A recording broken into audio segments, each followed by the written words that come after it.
L'info de ce lundi 17 décembre, près de chez vous, dans la région, en images en 8 minutes. Voici d'abord vos prévisions en météo, avec le retour d'un temps un peu plus agréable. Tout de même aujourd'hui, un peu de soleil.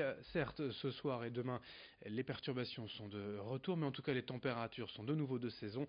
9 degrés aujourd'hui à Dunkerque et à Calais, 8 degrés à Boulogne-Saint-Omer et Lille. On prévoit donc le retour de quelques perturbations nuageuses demain, mardi et mercredi, mais ça on en reparlera avec les prévisions météo complètes après ce journal. À la une d'abord la fatigue des forces de l'ordre en France et dans la région après plus d'un mois de mobilisation sociale des Gilets jaunes et de nouveau le risque terroriste après l'attentat de Strasbourg. Les policiers français accumulent les heures de travail et se disent à bout tant physiquement que moralement. Certains agents face à la mobilisation constante ont même été contraints récemment de reporter voire d'annuler leurs congés.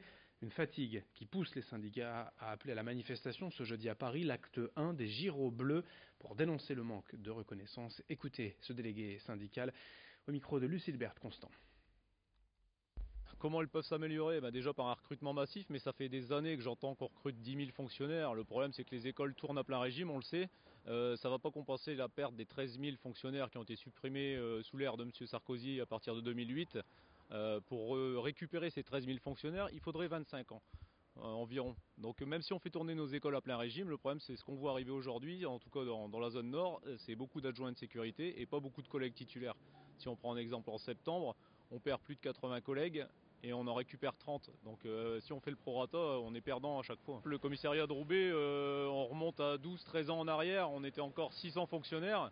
Aujourd'hui, au commissariat de Roubaix, il y a 403 fonctionnaires, tout confondu, administratifs, agents techniques, et après les purs intervenants, donc les membres actifs de la police, le CEA que je représente aujourd'hui.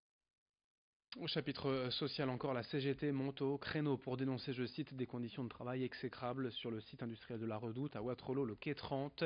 Ouvert il y a 2 ans, cet entrepôt compte près de 500 salariés, soit 3 fois moins qu'avant le plan social en 2014. Tout ou presque ici est automatisé pour livrer près de 15 millions de colis par an.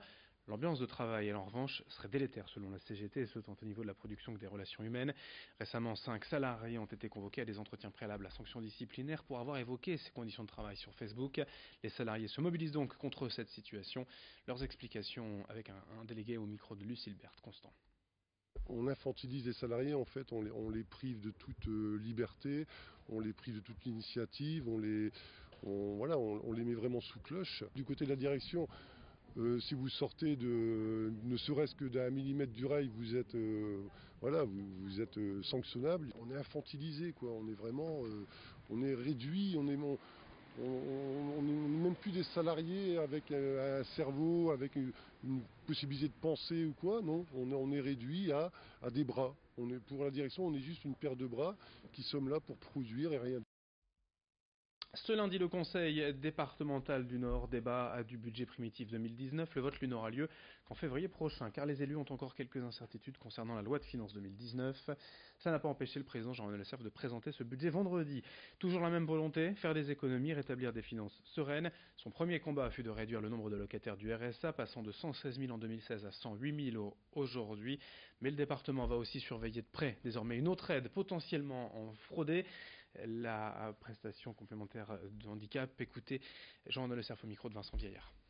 Le problème, c'est que nous craignons effectivement un certain nombre de dérives. Cette prestation, elle augmente de plus de 10% tous les ans, ce qui est énorme, et ce qui est, sans commune mesure, plus important avec son augmentation au plan national ou dans les départements proches de nous, comme le Pas-de-Calais. Le Pas-de-Calais, c'est à peu près d'un tiers inférieur par personne en bénéficiant. Et puis on se rend compte qu'il y a des secteurs où des immeubles entiers bénéficient de la PCH, où on se dit que ces immeubles ne sont pas occupés à 100% par des personnes en situation de handicap. Donc il y a effectivement un certain nombre de dérives auxquelles il faut porter remède, et en supprimant effectivement la PCH pour les personnes qui n'en ont pas besoin, ça permettra d'être au contraire plus bienveillant pour ceux qui en ont besoin d'une manière particulièrement importante, et que nous ne pouvons pas toujours accompagner à la hauteur de ce qu'ils souhaiteraient. D'autres images aussi, dans un tout autre registre, pour évoquer la filière bois dans la région à l'occasion d'une journée d'information et d'échange au lycée professionnel Bernard Chauchois à Limbre. Les acteurs du bâtiment étaient réunis pour découvrir les avantages du bois dans la construction, un matériau noble, agréable, efficace en termes de rendement énergétique. Notez également qu'aujourd'hui dans la région, la filière produit plutôt de manière écologique. En effet, dans les Hauts-de-France, la surface forestière progresse malgré l'exploitation du bois.